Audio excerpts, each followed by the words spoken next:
Yeah, just wear the beanie. That's it. That's pretty solid. I feel good about that. That's a good way to start this. Get the attitude up high, you know. Good trade 2 J's if you could become Wolverine. Where are you getting all this information? I definitely heard some rumors about it. Are you still going? I get goosebumps thinking about it because it's like you can hear them get. The car, I was going to qualify and I was going to drive that out the racetrack. Just threw the hood over the ditch and Longest employee of Knox. You did some digging there, huh? Look, we can't all make it to FD events. I get it. It's tough. I mean, there's a lot of them. There's flights and hotels and all that stuff. But you can still represent by heading over to shopfd.com, using podcast 24 at checkout. Save yourself 20%. Hats, shirts, bunch of stuff, skateboard decks. I mean, they're making new stuff all the time. Good. Make sure to check back often. They do random sales too. I don't know if you knew that. Yeah, just make sure to check it out. So shopfd.com, maybe when you're scrounging for notes, when you're trying to launch your own podcast about drifting stuff, you're checking the FD website, all that stuff. But while you're perusing, open another tab, I don't know, whatever browser you're using, and check out some merch. So shopfd.com, podcast 24, just the numbers. Save yourself 20%. What's going on, everybody? Welcome back to the Outerzone, the official podcast of Formula Drift. As always, my name is Jacob Gettins. We got a little special preview of the season. So we're out here at the LZ World Tour in Bakersfield at Kern Raceway. And you may not know this, but there is a bunch of FD drivers that are here, most of them in their party cars, but want to get a little sneak peek to what their season is, touch base with them, see how everything's going, and then, maybe we'll get some insight. But let's find a couple of drivers and see how their weekend's going. All right, first driver we found, working on the Z, Zandara Kennedy. How's it going? How's your off-season been? What is an off-season? What is an off-season? Season. I think it's when you're supposed to relax. Yeah. I've also heard there's a thing called a weekend. Weekends, yes. I've heard of it as well. It's a lot like the week, but you're not supposed to do things. I've heard of that, yeah. And you know what? It's been a great off-season. Lots of work going on the S14. I ran Hot Pit a couple weeks ago. Brand new crew. Been subframe, made it work for this event, but man, this is a party. Yeah, no, it's a crazy event, and I mean, I think just getting seat time, right? That's the hardest thing, is just as much seat time as you can possibly get.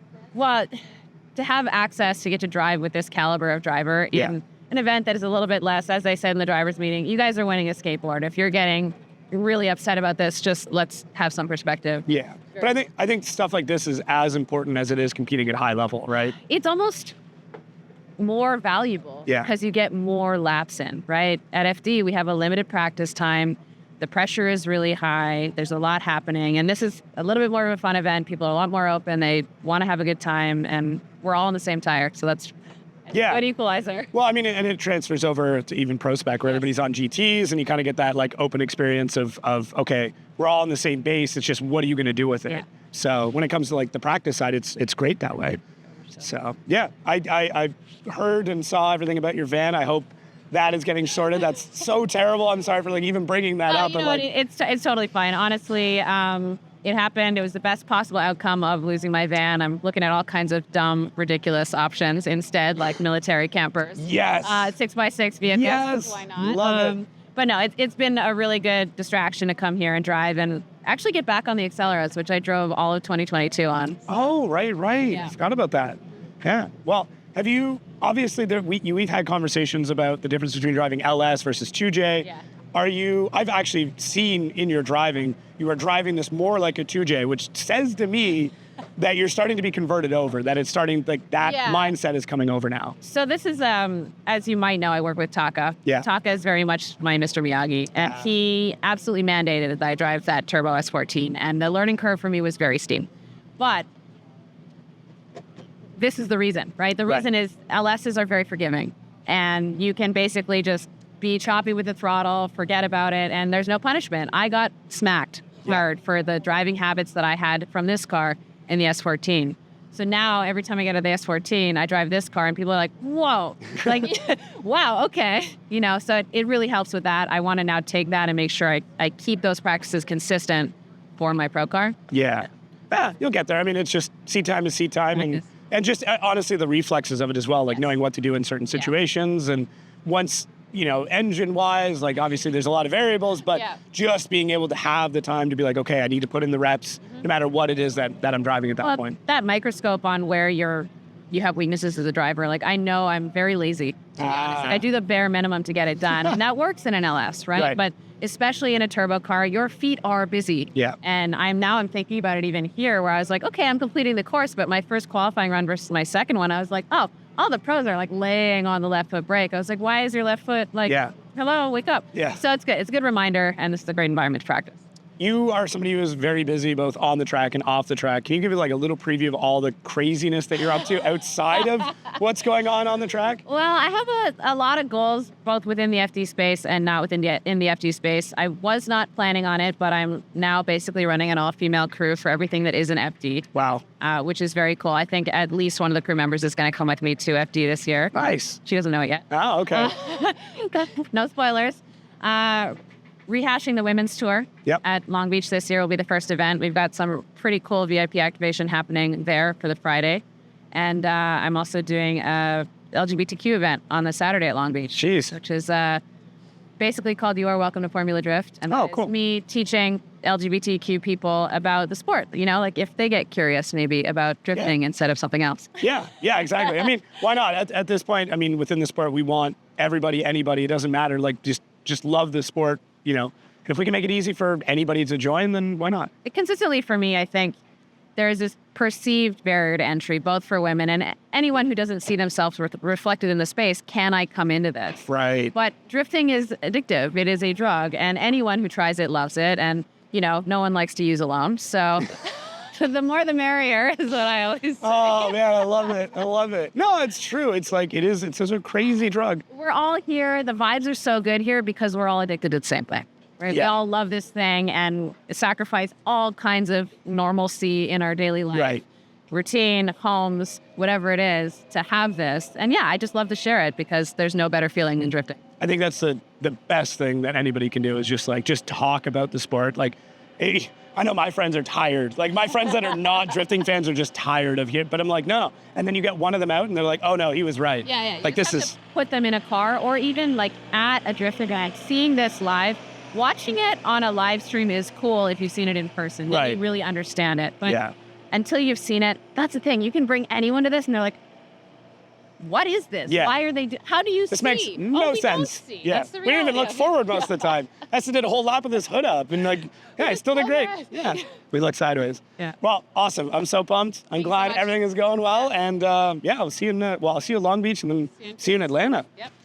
Be fun. It's gonna be great. Yeah. Vitry Brudsky, how's it going, buddy? All right, man. You good? Yeah. You good? Mr. Never Settle? Yes, sir. So I got to ask, I just want to break the ice with it. What is the plan for this year? I've seen you, I think you're on both rosters, a Pro Spec and Pro. Yeah. Have you made a decision? Can you talk about a decision? It's somewhat in the making, but the decision is to run both. To run both? Double duty. Damn, that's crazy. Yeah. That's a lot of tires, man. A lot of driving. So, I mean, but we've seen other drivers do it before and they progressed really quickly. So I'm guessing that's kind of where that came from? I don't know. For me, I always was a fan of this idea. Yeah. And having two same looking cars would be great. We're still trying to make it happen. Yeah. But just being, my first commitment was a Pro. Yep. And just being there with my whole crew, with the trailer, with the car, I'm like, why not and go just have fun in Pro Spec or go get some practice in Pro Spec and then drive Pro. So I think that's the way we're going. Damn, that's crazy. Yeah. So as of right now, we'll be at Long Beach and yeah. Dude, I'm so pumped for you. I mean, dude, I'm one of those people that have been just waiting for you to make the jump. I mean, you can only win so many championships. You can only just beat everybody so many times before you got to jump up. But I do remember actually Nick Swan talking about before you jump to Pro, you need to definitively beat everybody in Pro Spec to make it worth it. So was that your mindset? Was it more of a financial thing? Like, why wait?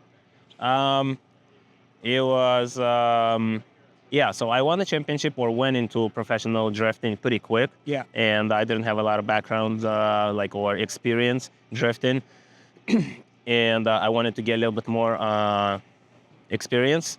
I learned how to manage a team and be a professional driver from all aspects of being, a professional athlete. Thanks to Michael Essa, I learned a lot. He suggested me the first year. He's like, dude, don't make the job. Don't make a fool of yourself. Like, I know you're hyped. I know you want to progress fast, but trust me, you're going to regret if you will, and you're going to thank me later if you won't. Yeah. So, and the reason why I won my first championship, because the same thing, he would give me tips. He would tell me, like, don't do this, try like this, do that. And I'm like, that doesn't make any sense. It was like, just do it. I would do it, and it would work every time. Right. So when he told me, like, don't make the jump, I'm like, I want it. You know, everybody done it before me. But I'm like, but you were always right, so I'm just going to take your word for it. And honestly, I'm thankful to him, thankful to God that he sent me some people in my life like him, and I was able to learn from that. Yeah. And I stayed in Prospect, because had I made the jump back then, I would probably not be here in drifting and stuff like that.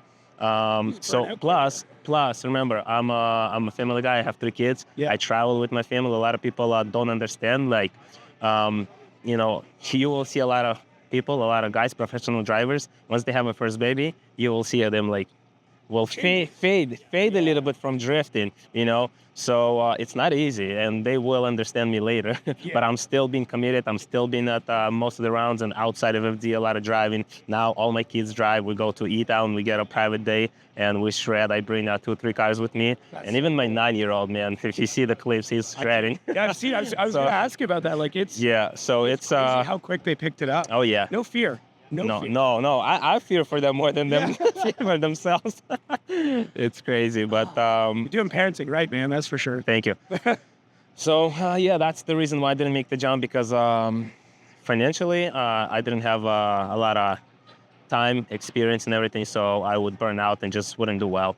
But staying, you know, taking baby steps and staying in the zone that I was comfortable for a little bit, I think that built me a little bit better. I think that's smart, though. Like, why? Like, Thank you. if you don't have to, get everything ready to go, build the foundation, build the infrastructure, and then, like, you know when it's time, and then it's like, okay, this is it. We've got the team, the car, the notes, the resources, and then it's like, let's make it happen. Yeah, in the beginning of the first couple of years, like, I was the one that was making the push, or like pulling my whole family and everything. And a couple of years ago, I wasn't gonna run pro because some of the sponsorship didn't come through. I came home after a WiseFab full luck event. Yep. Came home and I said to my wife, so probably just gonna do prospect and, you know, see what happens for next year. And she's like, no, you wanted to stay all life, so you're doing pro. We're going to Long Beach. So thanks to my wife. And I'm like, listen, I don't know how we're gonna do it, but we're gonna do it. Let's go. And it happened so quick, and we just made a commitment to be here. Having somebody at home that's supportive like that, and not even like supportive, like aggressively supportive. Yeah. Just pushing you. Like, that's yeah, on my way home on the plane, I was like battling myself, you know, making that decision. It's like, I'm just gonna,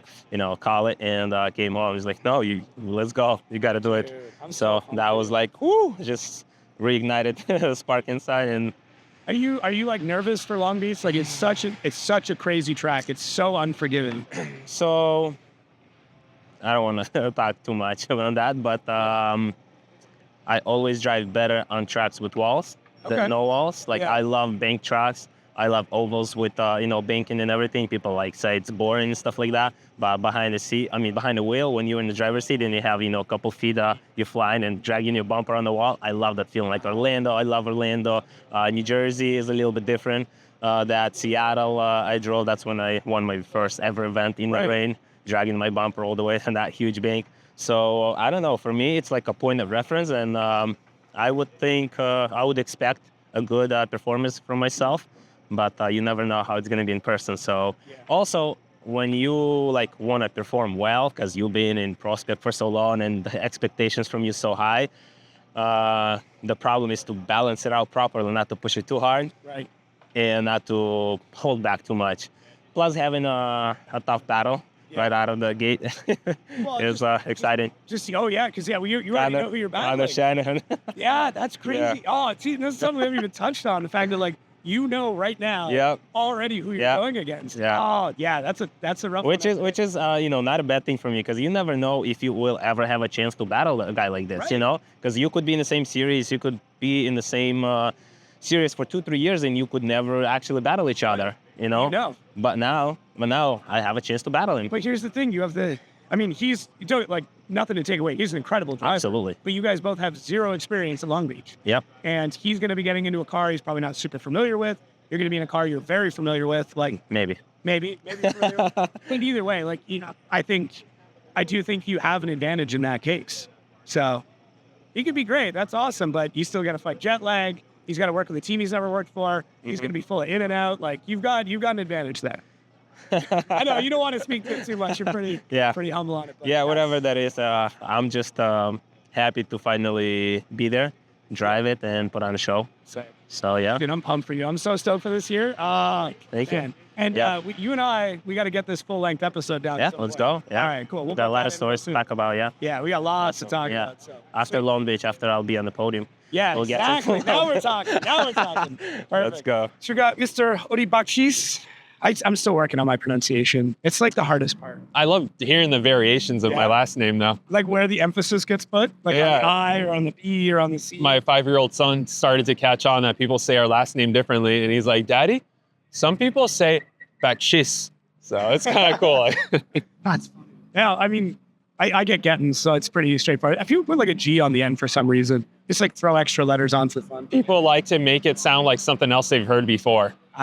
Too late. Or like more foreign or less foreign, or like trying to find a way to make it fit. Yeah. But how's the off season been? It looks like you've been basically living in the garage for the last couple months. Yeah, that's how it is. Last season was rougher because we built the car for Simon. Right. This season, just because we have a little bit more time, we're not building another car doesn't mean that we're relaxing. So we're just reallocating that time into fine tuning the cars a little bit more. Right. So I'd say it's better than last year, but yeah, man, I've been in the shop a lot. I've been been trying to balance family and work and, flying people out from living at my house for like a month straight, helping me work on the cars, contract labor, that's how it goes. But luckily we have the setup for that. We have a big shop on the property. We have guest like quarters for them to, hang out at and stuff. So it's fun.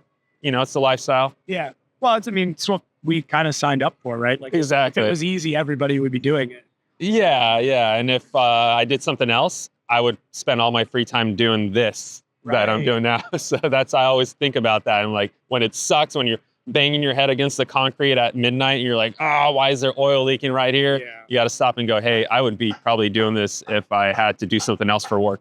There's got to be a balance with that of like doing something that you love. Like, even for me, like I love what I get to do now, but there's also times where I'm like, oh, I could have picked a completely different career and just like clocked in 9 to 5. And done so how do you balance that of like doing something you love and knowing you're going to put all the time into it?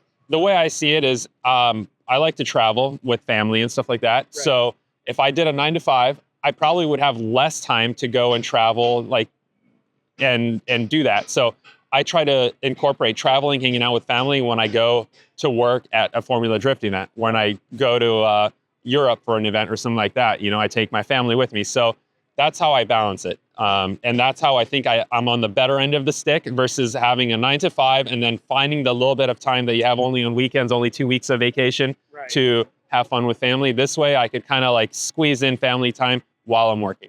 Yeah, and we've seen that even with, kind of getting your kids involved with cars like really early. And yeah, I'm excited to see that development. Like we're at this really cool stage in drifting where, your kids, we were talking to Dmitry Brinsky, his kids, like even, we're looking at like Ryan Turk's kids, Vaughn's kids, like that's going to be the next set that we get to watch and come up. Like, yeah. I'm trying to plant those seeds, but in a very organic way. I'm not pushing it at all. Like my daughter goes, hey, I want to drive my Miata. And then I light up. I'm like, sure, the keys are in it. Let me help you pull it out of the garage so you don't scrape my Jeep and the wall. And then you could go ham in the backyard. I'm taking her to Europe actually right after Long Beach for a Drift Matsuri event, just so she could hang out and like observe and just kind of like just letting her in on the culture selectively. There's some events that you don't want your kids going to. But there's some that are just absolutely good grassroots motorsports. No, that's a good way to do it. And it's super cool to see kind of how your family develops in that regard. Because like, what's your dad do? My dad's a professional race car driver in a sport that is expanding rapidly. So it's like having to separate that and be a dad, but then be an athlete and then try to balance all of it is just, it's not easy. So like kudos to you for making all of that work. And, I met your kids. They're phenomenal. They're phenomenal people already. Yeah, we're pretty strict on them. I'm pretty strict on everyone on my team, so trickles up probably from being, trying to raise our kids right. Yeah. We're busy. So the time that we do have to spend with them, we try to instill good values and morals and all that. So that's working out. So you hinted a little bit that The cars are looking the same. I was watching testing footage, trying to see if I could peek at anything. Yeah, Is there any big changes you can talk about going into the season? Yeah, we're fine tuning the power delivery. We make so much power with that Vortec new blower that they just came out with. Right. It's like phenomenal. We also like spray some nitrous on top of it. And we have a really good tuner that helped out with the ProSpec program, Freddie from SpecTune. Right. And we're just working some magic, like with different maps, different options for the driver of how to put the power down. And man, what a help. So Interesting. yeah, just making the cars more tame. They're so like raw and crazy, and I've been dealing with that for years, and I'm okay with that. That just putting the power down differently with different way of tuning them has been a huge help. So I have like so many questions on that, like so many ideas, but I don't want to give away any of your secret sauce. But I think I do think that may be the next evolution with what we're seeing with drifting, is because, Dean Carney's right there, 1,300 plus horsepower. We're seeing, Hurst was on the dyno. He's like 1,200. Like, yeah. We're getting to a point where we're just blowing tires off, and that's becoming the limiting factor again. Yeah, our rule books mandate we have to run like a 200 treadwear tire. It's a tire that anyone could buy, and drive on the street. And so there's a certain time and place for that power to be utilized, and then you gotta make the car drivable as well. So yeah, we're pretty excited about that. And obviously suspension is a never-ending development for me. For you, So we spent some time on the shock dyno, and just I think this year focusing on communicating to our crew, like Chris from Tune Performance and Freddie, how to tune our shocks, because the shocks are very tunable, but then there's a whole layer of empowering your crew of how to set them up. There's a lot of adjustment knobs on there, and then if you don't have your guys familiar with how to use them, it's kind of like worthless. So I would absolutely love to see almost like just a big chart of like, okay, this style does this, but when you go this far, it does this thing. When you go this far, it does that thing, and how it interacts. Like, because that's the hardest part, is you might change some dampening, but that now affects everything else further on down the line. So, oh yeah, absolutely. what's up there? We need to get what's up there on paper or in a video or something like that and break it all down. Yeah. People love the technology, like the tech talk. So I think and a lot of people have it. They have the parts. They just, there's there's a next step of like, how do I make these parts do exactly what I want? Yeah. Soon. Well, we need to get that knowledge on paper somewhere. So cool, dude. I'm pumped. You've been driving crazy. I'm excited to see what Long Beach is going to look like, especially with that new power delivery system. So. Yeah, it's not like night and day difference, but we're at a point where with all of the teams being so competitive, it's these little things that help, because we're not the only team that's putting that extra 5% in there. Every other team that's winning is doing the same thing. So you just got to keep up. It's literally, it's just the battle of these small percentage changes. But that's what makes the sport where it is now. We're saying you look back 10 years ago and what drifting looked like. It wasn't an overnight change to basically door on door all the way around. Yeah, So, absolutely. Small development stuff. Sweet. Well, all right. Enjoy. Good seeing you. Nice chatting. See you in a couple of weeks. All righty.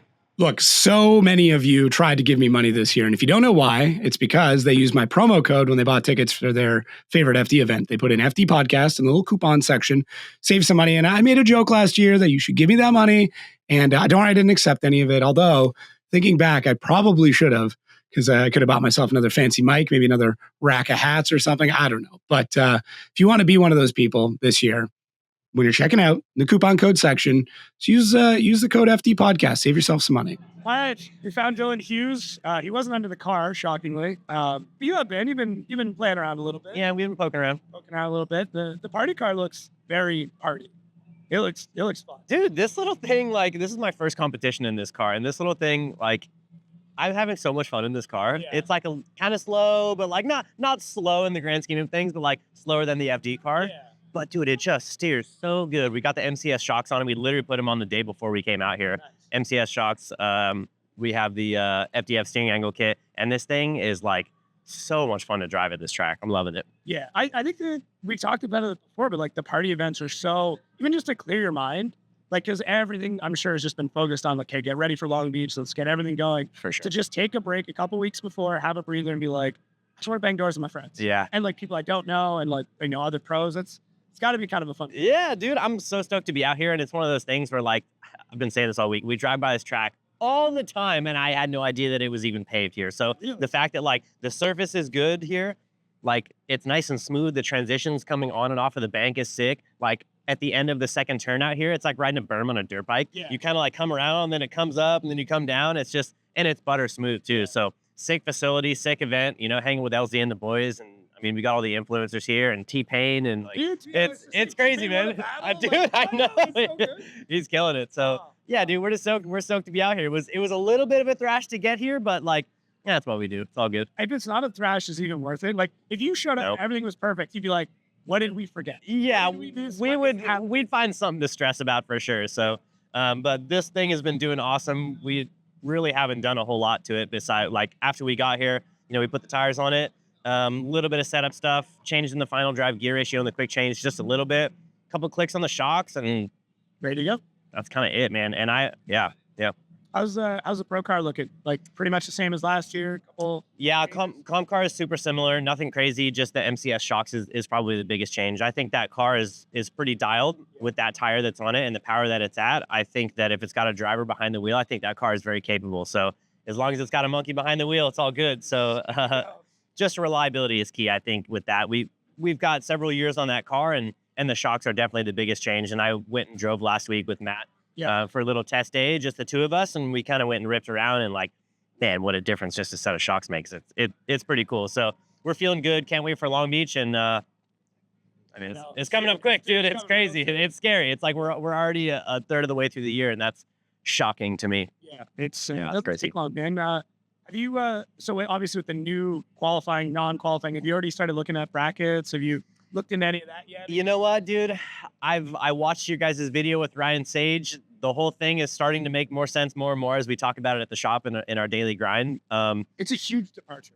It's way different. But honestly, dude, I'm not stressing about it. I'm just going to go there and see what happens. You know what I mean? There's no sense in you know, getting your panties in a bunch, as they say, and worrying about it when you just go there and drive as best you can. And our goal is still the same. Win tandem battles. That's it. So at the end of the day, nothing's really changed. It might just put slightly more pressure on you to make sure you get out of that 32. And the 32 is already the worst battle of all time. We've talked about that on the podcast. Because it's just maximum pressure, maximum stress. You basically get kicked out of if you lose in the 32, you get kicked out of the event before the event even starts. And then that rolls over to the next round now. Right. So that's what kind of stresses us out a little bit. But like I said, our goal at the end of the day is still the same. So yeah. I mean, you've always been that driver. It's like, I don't care what the problem is. I'm just going to drive. I mean, broke my finger. I'm just going to drive. Oh, yeah. Whatever. We're driving. Yeah. Yeah. So yeah, I think that'll be cool for sure. Yeah, I mean, we're just gonna see how it goes. Like I said, the goal doesn't change. No point in stressing. I think it'll be different. It'll be cool. There'll be upsides to it. There'll be downsides to it. It's just the nature of the game. Yeah, you're like, at the end of the day, I sit in the car, I beat that guy, and then I move on to the next thing. That's the goal, anyhow. It doesn't always go that way, but that is the goal. That's the plan. Everybody comes in with a plan. Yeah. For sure. Dude, I'm stoked to see everybody back. I'm like excited to get the family together again. That's what it very much feels like. Our little circus that travels around the country, right? So it's so hard to explain to kind of people that aren't with it, and like, but it is like as much as it's like siblings, because you guys will like fight and bicker and be like upset with somebody and like mad at somebody else, but I love this person. And then you're like, at the end, like you get to the next round, you're like, it's all good. We're good. Like, yeah, I'm like, can I borrow a part? Yeah. And everyone's like, yeah, it's cool. I know I yelled at you last week, and we're good now. Like I kind of need that. Yeah, no, for sure. But I mean, as far as today, a couple little changes with this thing, trying to add some toe to it, trying to figure out these tires. Yeah. That's been fun. Ended up with first place qualifier yesterday, so that's pretty sweet.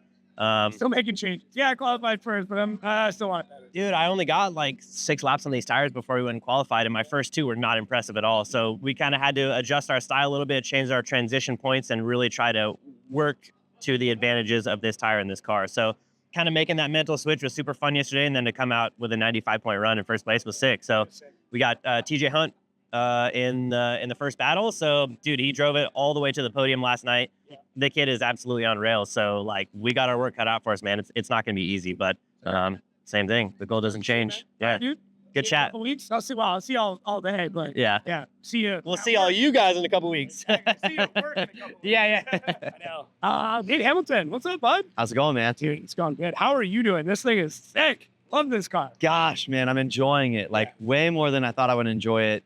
Obviously, it's the debut here with Accelera GR86, but I feel very at home. immediately, and it's surprising. Yeah. No, I keep talking about it. You drive this thing like it's a V8, and the stroked out kit, turbo's not massive. It's kind of as V8 as you're going to get with a 2J, so it works. Yeah, I mean, between Rad Dan, honestly, and Adam LZ, of course, they really helped me, pick this turbo, pick this engine package. And so I definitely expedited some learning curves in the JZ platform, but thanks to some friends. But that's how you do it, right?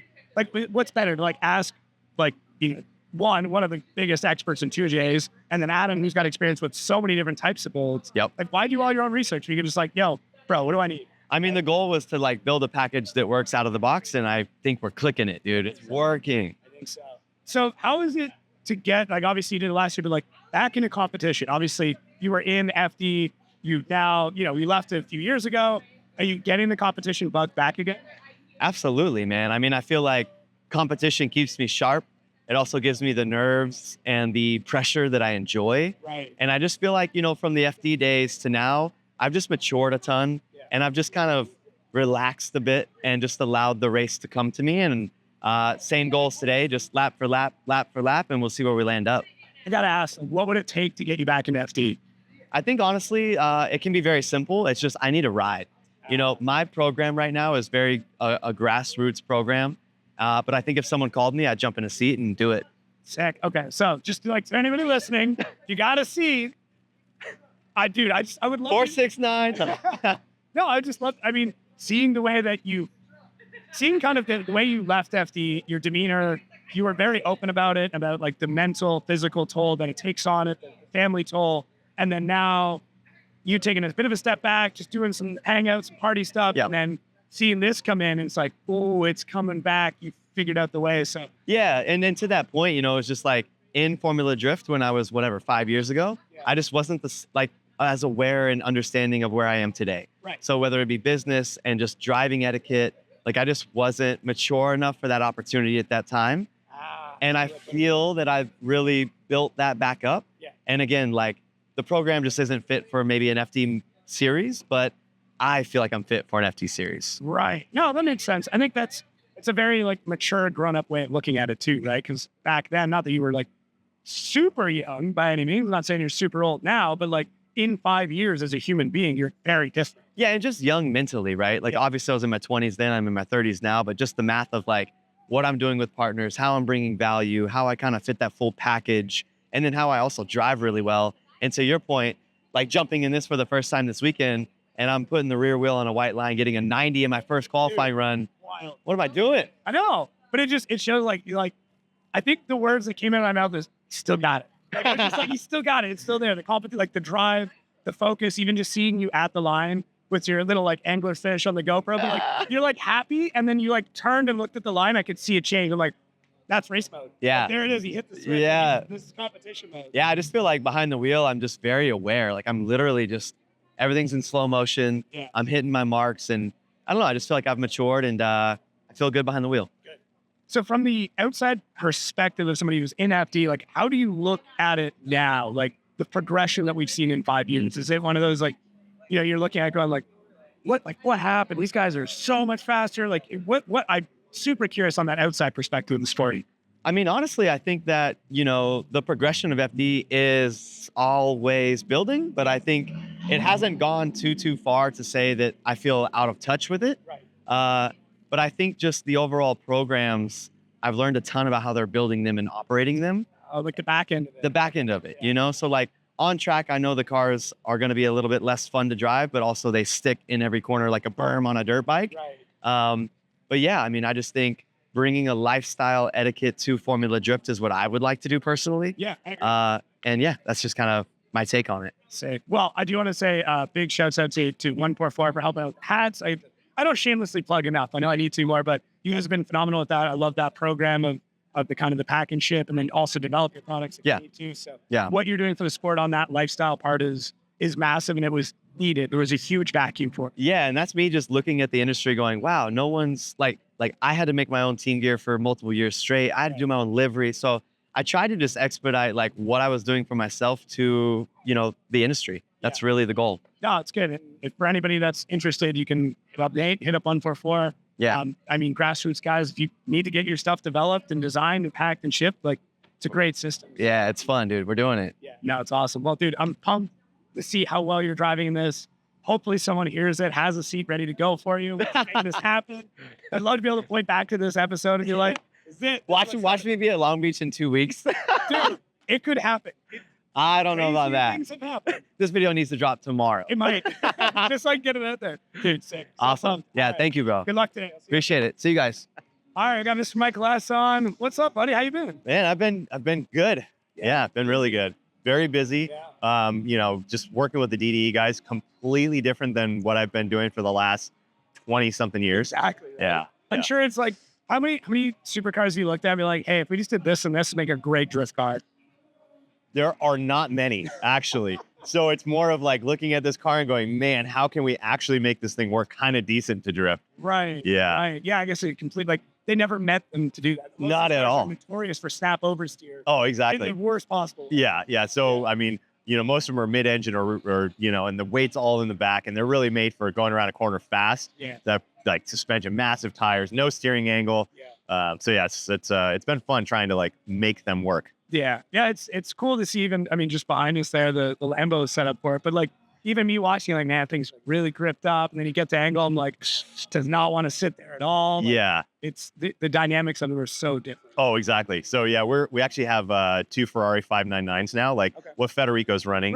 Right. So we got those, but they're NA V12s. They make like 600 horsepower at the wheels. We're putting handbrakes in those. We're gonna do like some angle on them. Okay. So yeah, those are gonna be pretty rad. And you're like, hey, can you just like let me know what you already know, and then we can start from there. You know, his car is so different because it's built for FD competition, right? So these are still street cars. Yeah. So they're basically all stock, straight pipe exhaust with a handbrake in them, and we just converted them to manual. Sick. So yeah, they're gonna be pretty rad. We'll be shredding them at our shop at the block, and yeah, so we have all kinds of these crazy projects going on.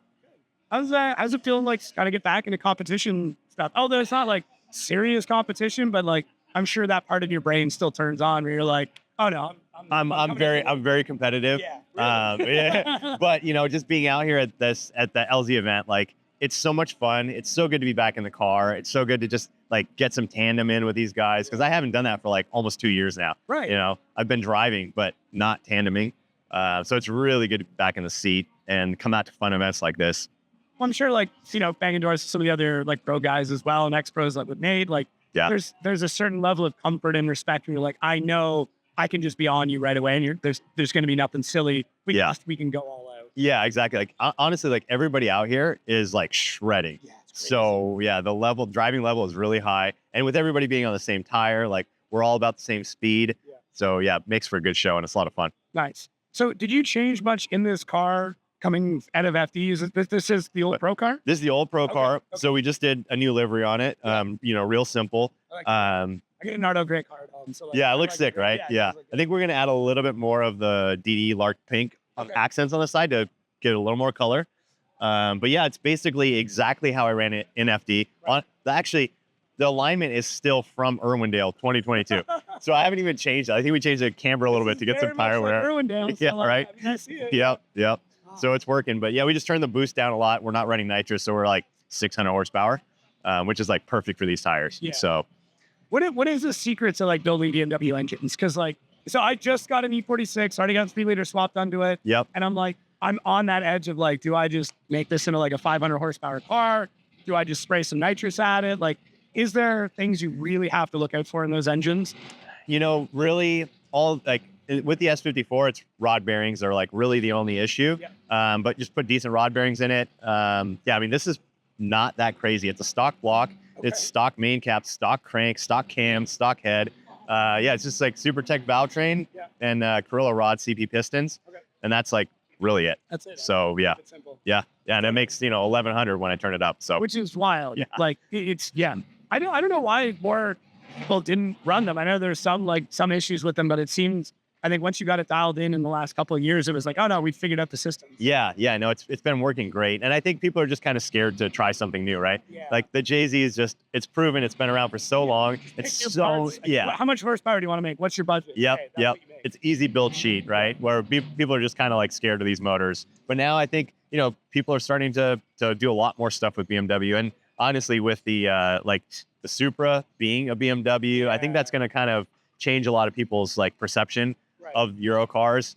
They're kind of like, wow, this is actually a really, really good car. So Yeah, it'd be like a huge resurgence in it. We're like, I always laugh that like E36s were like, these great cars that just plummeted in price and now they're coming back. come back up. Yeah. Because you can buy them for like $200 at one point. Yeah. I saved like $5,000 for mine. I know, right? It's crazy the difference. Yeah, it's yeah. I mean, it's crazy that all of these cars, like even a 240 SX, is like 10 grand. Dude, I know. It's wild. It's just the drift tax. Right? People, we realize we can slide them, and then everybody wants them, and the price just starts. Yep. What do you think the next like drift chassis is? Man, it's so hard to say. Like, a lot more guys are running BMWs now, and going like to newer stuff like E92s. I have my F30. And the prices on those are really reasonable, and they're really good cars. They just make a ton of grip. Yeah, exactly. You can really dial them in. A lot of companies are making suspension for them now. So yeah, I think those are going to be. We're going to see a lot more of those. You have to like start developing parts now, just so you can get it all ready. Get in that exactly. Yeah. You start seeing Mike just selling some more parts. Mm-hmm. Yep. Get that vacation money ready. Right. That's good. How's it? Have you like longed to come back at all? Has there been like, are you still in the vacation mode from FD where you're just kind of like, no, like I made the right call, good career move, a little bit less stress? I mean, I've seen the videos. There's still stress. There's a lot of stress still. And I'm staying so busy with these guys that it's almost like, if I was just hanging out and chilling, I would really miss FD. Right. But since I've got into something that's just like almost as hectic and busy, it's kind of kept my mind off of it. I miss the driving, but all the prep that leads up into it and all the commitment that you have over basically the entire year, like you really don't have any time off. It doesn't turn off. Yeah. Talking with Odie, and he's like off season, huh? Like yeah, right. Literally felt like we finished at Irwindale. He went back. I think he took like a couple weeks off, and then it was like even before Christmas, he's carrying in the car. Yeah, exactly. And that's the level that it is these days. Like you have to be that committed because all the time that you can possibly put into your car, everyone else is going to be doing that too, right? Every minute, every hour they have available, they're working on themselves as a driver or on the car and trying to get it set up better and practice and all that stuff. And it's just like, it's 100% commitment. All the time. All the time. Yeah. You have to live it. Yes, exactly. Have to live it. So yeah. Dude, well, sweet seeing you out here shredding. Thank you. Like, dude, you're right on point. It's like you left Irwindale and just showed up. Dude, feels so good in the car. And just having a blast. Looking forward to the rest of the day. Good. Well, keep it up, man. Love seeing you on DDE stuff. Hopefully we can just keep pushing them more and more into drifting. Yep. Maybe they'll get like a factory team. I'm really... There's possibilities for sure. Sucks. Yeah. Sucks. I think it'd be sick. So, dude, keep it up. Thanks, man. Staying busy and stoked to get to hang out with you for a bit. Yeah, man. Thank you. And also, you're doing an amazing job. I love the commentary. And I think that really brought a lot to FD. So I appreciate it. When the OGs, bring it up, JTP kind of said something similar. And I was just like, I've been watching you guys for so long. It means so much. So, no, thank you. I'm honored to even get to do it. So it's fun. Right on, man. Yeah, sweet. All right. Well, take care. There. We'll talk to you soon. All right. See ya. All right, guys. That is going to be a wrap on the episode. The pits are getting busy. Cars are firing up. But it was great to chat with current pros and prospects and past drivers.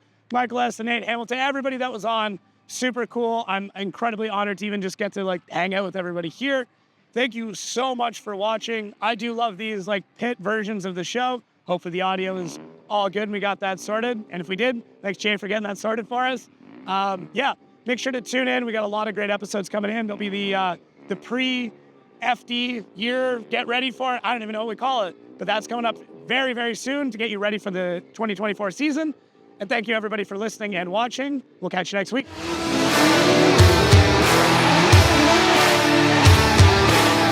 Oh, no!